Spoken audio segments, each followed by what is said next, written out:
ఓం నమ శివాయ. ఓం శ్రీ గురుభ్యో నమః. ఓం శ్రీ మాత్రే నమః. అందరికీ నమస్కారం అండి. ప్రతిరోజు రాశి ఫలాలు తెలుసుకోవడానికి ప్లీజ్ మన ఛానల్ని సబ్స్క్రైబ్ చేయండి. అలాగే వీడియోని తప్పకుండా లైక్ చేసి మన ఛానల్కి మీ వంతు సపోర్ట్ ఇవ్వండి. గోచార్య రీత్యా తులారాశి వారు ఎటువంటి శుభ అశుభ ఫలితాలు పొందుతారో తెలుసుకోవాలంటే ఈ వీడియోని స్కిప్ చేయకుండా చివరి వరకు చూడండి. తులారాశివారు ఈరోజు సర్వసాధారణమైన ఫలితాలు పొందుతారు. ఈరోజు ఉండే గోచారం మీలో విచిత్రమైన మార్పులను తీసుకుని వస్తుంది. రాత్రి అయ్యేసరికి వైరాగ్య భావన కలుగుతుంది. ఎందుకురా దేవుడా ఈ జీవితం అనుకునే విధంగా ఉంటుంది.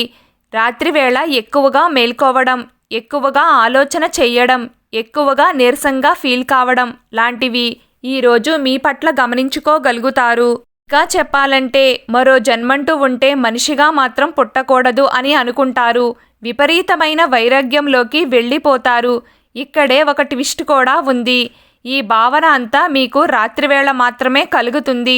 పగలు వచ్చేసరికి మళ్ళీ మీ సంసారాన్ని ఏదడం మొదలు పెడతారు. పక్కవారు కూడా ఈరోజు మీకు వ్యతిరేకంగా ఉంటారు.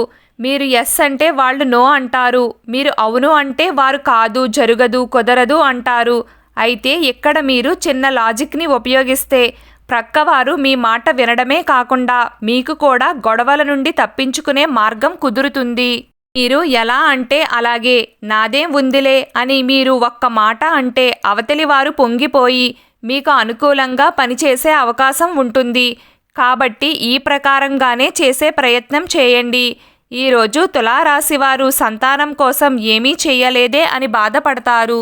వారి కోసం ఏదో ఒకటి చేస్తే బాగుంటుంది కదా అని ఆలోచన చేస్తారు. దాని ప్రకారంగానే మీరు ముందడుగు వేస్తారు.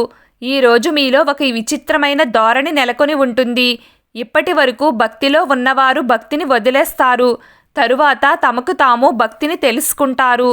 తులారాశి వారికి గురువారం, శుక్రవారం కలిసొచ్చే రోజులు అవుతాయి. ఈరోజు ప్రతి ఒక్కరూ ఓం కాలభైరవాయ నమః అనే మంత్రాన్ని పదే పదే జపిస్తూ ఉండండి. ఈ రోజున ఈ మంత్రాన్ని పలకడం వలన కోర్టు కేసుల్లో బాధపడుతున్న వారికి, శని దోషాలతో ఇబ్బంది పడుతున్న వారికి, అవమానాలు పడుతున్న వారికి ఒక పరిష్కారం లభిస్తుంది. పిల్లలకు విద్యాభ్యాసంలో ఆటంకాలు తొలగి విద్యాభివృద్ధి కలిగేందుకు ఈరోజు సాయంత్రం ఏదైనా విష్ణాలయంలో నువ్వుల నూనెతో 2 దీపాలను వెలిగించి 5 ప్రదక్షిణలు చేయాలి. పిల్లలకు కుదరని పక్షంలో వారికి సంబంధించిన పెద్దలైనా ఆచరించవచ్చు. ప్రతిరోజు మీకిష్టమైన దైవారాధన చేస్తూ ఉండండి. అంతా శుభం కలుగుతుంది. ఈరోజు తులారాశివారి అదృష్ట సంఖ్య 8. ఈరోజు తులారాశివారి అదృష్ట రంగు ఆకుపచ్చ రంగు. ప్రతిరోజు మీకిష్టమైన దైవారాధన ఎప్పుడూ చేస్తూ ఉండండి. వీడియో మీకు నచ్చినట్లయితే ప్లీజ్ లైక్ చేయడం మర్చిపోకండి. అలాగే ప్రతిరోజు రాశి ఫలాలు తెలుసుకోవడానికి మన ఛానల్ని సబ్స్క్రైబ్ చేయండి. నమస్కారం.